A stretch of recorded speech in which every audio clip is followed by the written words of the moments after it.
So, what did Neville Goddard think of lucid dreaming? For those of you who don't know, Neville Goddard was a manifestation and spiritual coach. And what he would do was he would teach people how to achieve the life they want in their waking reality. And he often talked about lucid dreaming experiences he had. Lucid dreaming experiences is an experience when you're sleeping and you're dreaming, and then you become self-aware in the dream. And what I've done over the past several years is teach people how to lucid dream through specific techniques like going to bed at the same time every night and waking up at the same time every morning, doing reality check protocols where you kind of test throughout your day to think about if you're dreaming. So things like pushing your finger through your palm. If it doesn't go through, you're awake. But if you do that often enough, you'll start to do it in your dreams too. And then what you'll find is in your dream, your finger could actually go through your palm.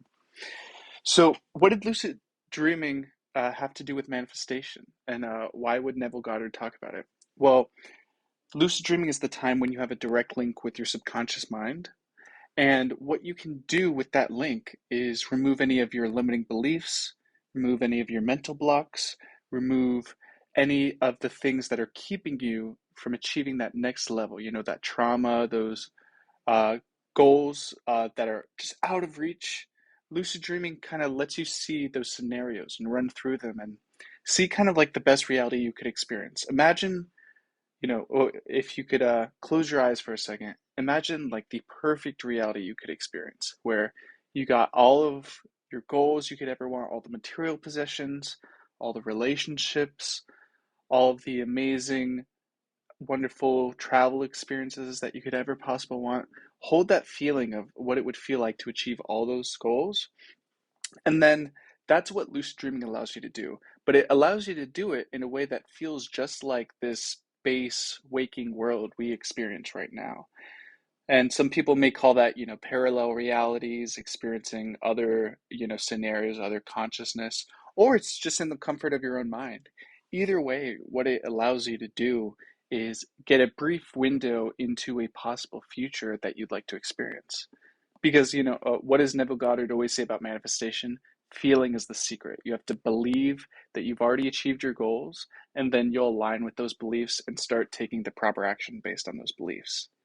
Because if you imagine like your subconscious is automating 95% of your day, where you really only control about 5% of your thoughts, 5% of your beliefs, 5% of your actions at any given point, because the majority of it is actually automated from your past experiences and your subconscious finding those patterns over and over throughout your reality. So you may be asking yourself, Ian, how do I change those belief patterns? How do I change my subconscious? Well, each night as you go to sleep, I want you to imagine a new reality you'd like to experience and believe it's already possible. Now, this can be way out in the future, 5, 10 years, or what I'd like you to do is maybe next week. What is the reality you'd like to experience next week that aligns perfectly and you can believe that it's possible, right? Like, it might not have to be some grandiose vision. It's something that's believable you can achieve right now with if you do the proper action and the proper events line up in your favor. So what you can do is as you fall asleep tonight, you can hold that feeling of achieving your goals, right? And you hold that feeling, you walk through your day in your mind as the person who already achieved their goals. You already made that 10 grand you wanted to achieve. You already got that new car you wanted to get. You already started that new relationship you wanted to start. And you're holding that feeling of experiencing that reality. And as you drift off to sleep, if you can maintain that feeling, it's what's called an impression on the subconscious mind. So if it impresses your mind to this is the reality you'd like to experience, and your subconscious doesn't know the difference between reality and fiction. So if you feed it enough of this new reality fiction, it will start to believe it's now reality. So what that will then do is it will find those patterns in your waking world and align your belief systems and your action steps based on those belief systems. So you'll find yourself doing new type of actions that you normally don't do, or finding yourself in new settings that you normally wouldn't find yourself in. And what you'll find is those doors start to open for the reality you want to create. And then once you create those new realities, you'll be like, wow, if I can do this if I can create this new simple thing that I wanted to create, what else could I create? How could I drastically impact the world in a positive way where other people would learn how to do this too, where I can help them achieve their goals as well? And that's something you want to think about, and that's what Neville Goddard often talked about. It's something that once you achieve all your goals, everything you want to achieve, then you start on self-reflection with other people. It's like, how can I help other people grow their mission, their goals in life? How can I help them achieve that next level that they want to achieve and get to that further step?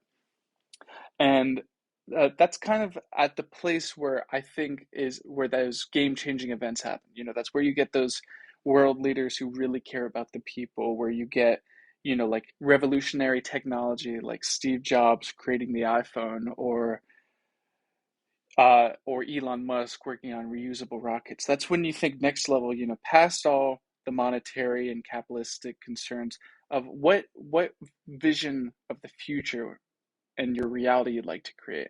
And then write that down if you have a pen and paper around you. Go ahead and jot down like what would be the perfect ideal reality. Obviously, you can put like if you want to be a millionaire, but a millionaire. If you want a specific car, write that down. If you want a specific house, write that down, specific relationship. But after you write all those down and you hold that feeling, like, what's your next step? What do you want to do past that point? What type of value do you want to bring to the marketplace? And that's something I'd like you to start considering more and more as you continue your journey. And I'll go ahead and leave it off here. If you have any questions about lucid dreaming or manifestation, please let me know in the comments below. I'd be happy to answer all your questions. And feel free to subscribe right over there. And you can get more videos like this to help you learn and grow and achieve your goals. All right. Happy dreaming.